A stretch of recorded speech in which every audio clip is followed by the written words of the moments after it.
please welcome back to tracks, Wowii.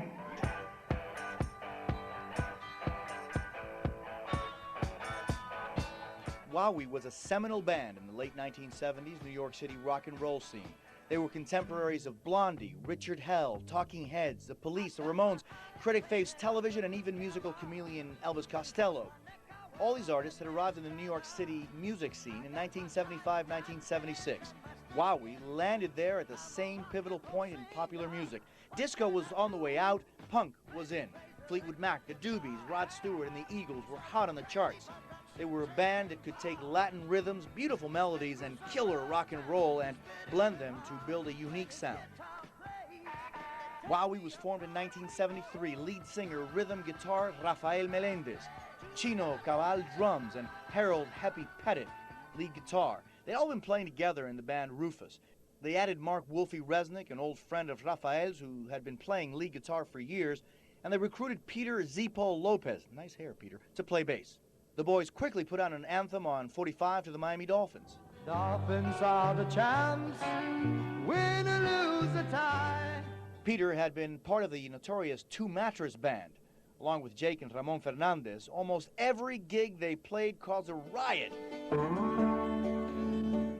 Paul Lorenzo became their first manager. They got gigs at the Flying Machine at She. They went to Chicago and Lake Geneva for an extended run. Wowii was on the move. All the while, the guys were working on original songs as well as playing copy. Velvet Underground, British Invasion favorites, the Stones, Led Zeppelin, Bowie, the Kinks, and of course, the Beatles. The boys then hooked up with All Platinum Records in New York. The label had an earlier disco hit with Shame, Shame, Shame.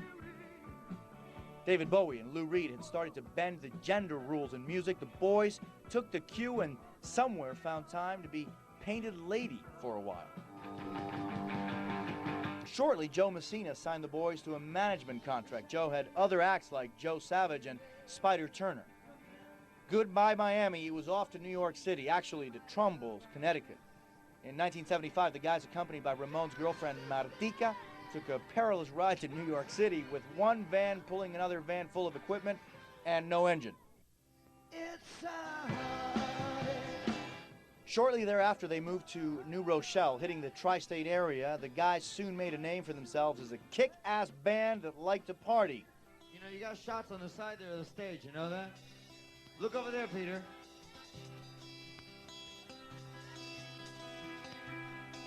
Apparently they want to get us drunk. They found themselves playing another club every night. They were the ultimate copy band, doing sets of the Stones, Bowie, Zepp. By 1976, they would sneak in their originals by telling the crowd they were unreleased songs by other artists. Soon the crowd was begging for the original tunes. They released a copy of Rock and Roll Singer with I'm So Bad on 45, copies of Forever with Hoods, and Looser soon followed. But the crowd favorite was always Dream Angel.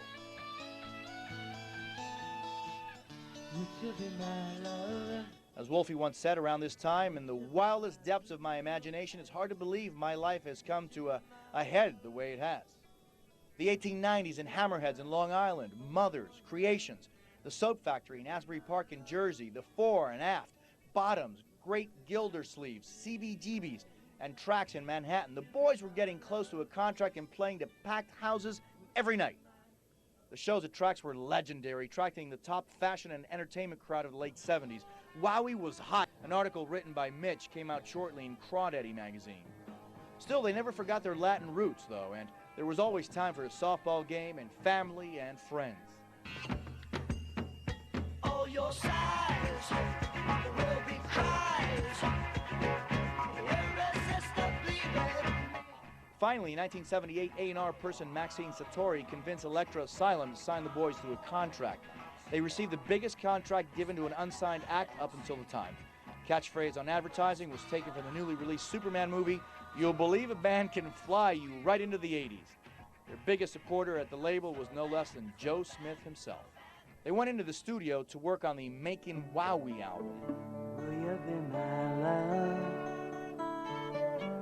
Will you be my Pushed by the studio machine and the rep that they had built, Wowii was everywhere, even 16 magazine. The album was a culmination of years of work and endless touring. Peter even got to record Dream Angel with live strings. Unfortunately, Elektra decided not to release the album.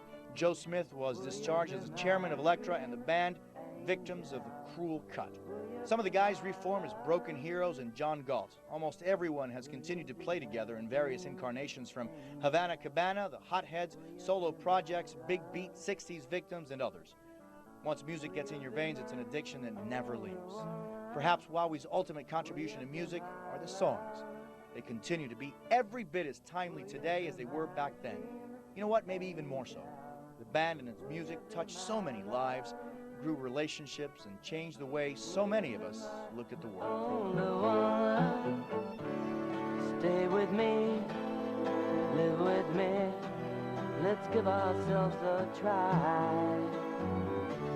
And trust in me, your deepest sins and secrets I'll confide. Will you be my love? Will you be my dream angel? Will you be my love? Will you be my only one now? You might have heard about my past, those wicked, hurtful games I played.